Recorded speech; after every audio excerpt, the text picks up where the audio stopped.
Sri Vasavi college యాజమాన్యంపై చర్యలు తీసుకోవాలని డిమాండ్ చేశారు స్టూడెంట్ పేరెంట్స్. నాంపల్లిలోని ఇంటర్ బోర్డు కార్యాలయం ఎదుట ఆందోళన చేశారు. విద్యా సంవత్సరం నష్టపోకుండా పరీక్షలకు అనుమతించాలని కోరారు. సర్కార్ స్పష్టమైన ప్రకటన చేయాలని కోరుతున్న పేరెంట్స్ తో మరిన్ని డీటెయిల్స్ నరేందర్ అందిస్తారు. సంఘటన నేపథ్యంలో ఇంటర్ బోర్డు కార్యాలయం దగ్గరికి ఆ విద్యార్థి సంఘాలకు సంబంధించిన వాళ్ళు కానీ అలా పేరెంట్స్ విద్యార్థులందరూ కూడా ఇంటర్ బోర్డు కార్యదర్శిని కలవడానికి రావడం జరిగి తమ నిరసనను వ్యక్తపరుస్తున్నారు. కొంతమందిని వాళ్ళు ఉన్నారు, వాళ్ళని అడిగించే ప్రయత్నం చేద్దాం. వాళ్ళ పేరెంట్స్ ఉన్నారు. అమ్మ మీరు చెప్పండి, మీ బాబు ఏం చదువుతున్నాడు, వాసవి కాలేజీలో ఎప్పుడు జాయిన్ అయ్యాడు? సార్ మా అబ్బాయి ఫస్ట్ శ్రీ మేధావిలో వనస్థలిపురం బ్రాంచ్లో జాయిన్ అయ్యారు. జాయిన్ అయినాక ఫస్ట్ ఇయర్ అక్కడే రాశారు. సెకండ్ ఇయర్కి ఏమైందంటే దాన్ని వాసవిగా పేరు మార్చారు. మీ అన్ని సేమ్ ఫ్యాకల్టీ అండి, ప్రాబ్లం ఏమి ఉండదు, మావన్నీ ఉన్నాయి, రిజిస్ట్రేషన్ అన్నీ ఉన్నాయని చెప్పారు. సెకండ్ ఇయర్లో కంటిన్యూ అయ్యాము అట్లానే, సేమ్ ఫ్యాకల్టీ కదా, ప్రాబ్లం ఏమి ఉండదు, బాగానే ఉంటుంది. ఎంపీసీ సెకండ్ ఇయర్కి వచ్చేసరికి ఎంసెట్ కోచింగ్ అన్నారు, అన్నీ అన్నారు, సరే బాగానే ఉంది, అంతా బాగానే చెప్పారు. లాస్ట్కి వచ్చేసరికి హాల్ టికెట్కి వచ్చేసరికి ప్రాక్టికల్స్ అన్నారు. ప్రాక్టికల్స్కి హాల్ టికెట్ ఇవ్వమంటే లేదండి మా కాలేజ్లో చేస్తాము, మాకు పర్మిషన్ స్పెషల్గా ఇచ్చారా అని అన్నారు. తర్వాత ఏమన్నారు, లేదండి మేము ఎగ్జామ్స్ అయిపోయినాక కండక్ట్ చేస్తాము, మాకు రిజిస్ట్రేషన్ కోడ్ రాలేదు, సెంటర్ కోడ్ రాలేదు అన్నారు. సెంటర్ కోడ్ రాలేదు, రేపు మార్నింగ్ రండి, మా ప్రిన్సిపల్ గారు అక్కడే కూర్చొని హాల్ టికెట్స్ ప్రింట్ చేయిస్తున్నారు, ప్రింట్ చేశాక ఆన్లైన్లో పెడతామన్నారు. ఆన్లైన్లో పెడతాం కదా, సరే మధ్యాహ్నం అన్నారు.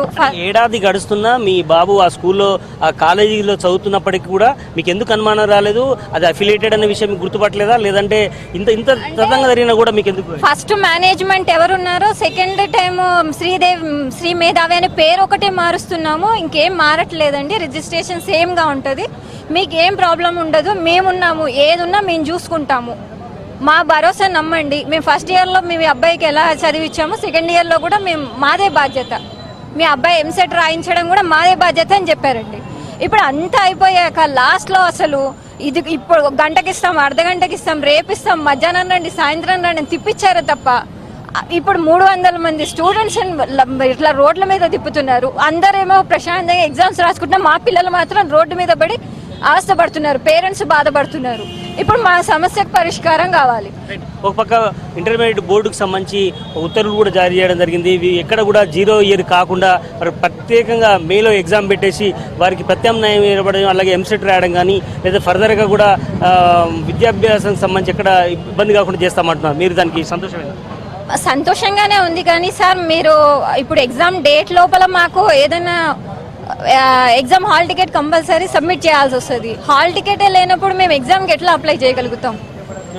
మాకు ఏదైనా ముందుగానే ఒక ప్రకటన చేసి అప్లై చేసుకోవచ్చు, హాల్ టికెట్ లేకపోయినా పర్వాలేదు అన్నట్టు ఏదైనా చెప్పి, లేకపోతే ఈ స్టూడెంట్స్కి ఇట్లా ఎగ్జామ్షన్ లాగా ఇచ్చి మాకు ఏదైనా ధైర్యంగా అనౌన్స్మెంట్ వస్తే బాగుంటుందని కోరుకుంటున్నాం. కొంతమంది విద్యార్థి సంఘాల వాళ్ళు కూడా వచ్చారు, అడిగించాడు. మీరు లోపల పోయి మాట్లాడడం జరిగింది కదా, మీకు ఎట్లాంటి భరోసా దొరికింది అన్న? ఇప్పుడు విషయం ఏంటంటే, ఇప్పుడు వీళ్ళు కాలేజ్ యాజమాన్యం వల్ల 300 మంది విద్యార్థులు నష్టపోయినందుకు క్లియర్. ఇక్కడ ఏమైందంటే, అక్కడ కాలేజ్ దగ్గర కూర్చుంటే విద్యార్థులు లొల్లీలు తప్ప ఏం చేస్తలేరు. దీనే చొరవ తీసుకొని విద్యార్థి సంఘాలు వేరే అయితే ప్రతిపక్ష పార్టీలకు సంబంధించిన విద్యార్థి సంఘాలు ఏవైతే ఉన్నాయో ఇంటర్ బోర్డు దాకా మాత్రం రావట్లేరు. ఆడ ఓన్లీ ఫోటోషాప్కి మాత్రం ఆడ కూర్చొని ధర్నాలు మాత్రం చేస్తున్నారు. ఇక్కడ తీసుకొచ్చి ప్రాబ్లం క్లియర్ చేద్దామంటలేదు. ఇమ్మీడియట్లీ మా టీఆర్ఎస్వి ఆర్గనైజేషన్ మాత్రం ఈరోజు ఇంటర్ బోర్డు దగ్గర పిల్లలను తీసుకోవడం జరిగింది. మేము వెళ్ళి లోపలెళ్ళి ఇయర్ వేస్ట్ అయినందుకు ఆ కాలేజీ వాళ్ళ కేసులు, వీళ్ళకి రేపు సప్లిమెంటరీ ఎగ్జామ్ జరుగుతున్నాయి కదన్న, వాళ్ళతో పాటు రెగ్యులర్ ఎగ్జామ్ జరగడానికి ఎగ్జామ్స్ పెట్టడం జరిగింది. వీళ్ళకు ఉన్నటువంటి వెసులుబాటు ఏవైతే ఉన్నాయో ఇంటర్లో ఐసెట్ ఎంసెట్ అన్ని దానితో పాటు వాళ్ళు రెగ్యులర్గా, అంటే వీళ్ళు మమ్మల్ని జనరల్గా రేపు మార్చిలో రాస్తున్నారు ఆ ఎగ్జామ్స్తో పాటు ఈ ఎగ్జామ్స్ కూడా రాయడానికి సార్ హామీ ఇచ్చినారు. తల్లిదండ్రులకు సంబంధించి వాళ్ళందరూ కూడా కొంత ఉపశమనంగా ఫీల్ అవుతున్నారు. అదే సమయంలో విద్యార్థి వాళ్ళు ఇంకా ఎవరైనా ఇక్కడికి వస్తే వాళ్ళని అడ్డుకునేందుకు కానీ లేదంటే వారికి సర్ది చెప్పేందుకు ఇక్కడ పోలీస్ యంత్రాంగం ఉందా మనం చూడొచ్చు. అందరూ కూడా ఇక్కడ పోలీసులంతా ఉండడం జరిగింది. ఒకవేళ ఏ క్షణమైనా లోపలికి దూసుకొస్తే వాళ్ళని అరెస్ట్ చేయడానికి కూడా పోలీసులు అన్ని రకాల ఏర్పాట్లు చేయడం జరిగింది. ఇది ఇక్కడి తాజా పరిస్థితి ఇంటర్మీడియట్ బోర్డు దగ్గర నుంచి. కెమెరా పర్సన్ సైదులతో Narender, V6 news, Hyderabad. Vasavi college ఇష్యూపై ప్రభుత్వం స్పందించింది.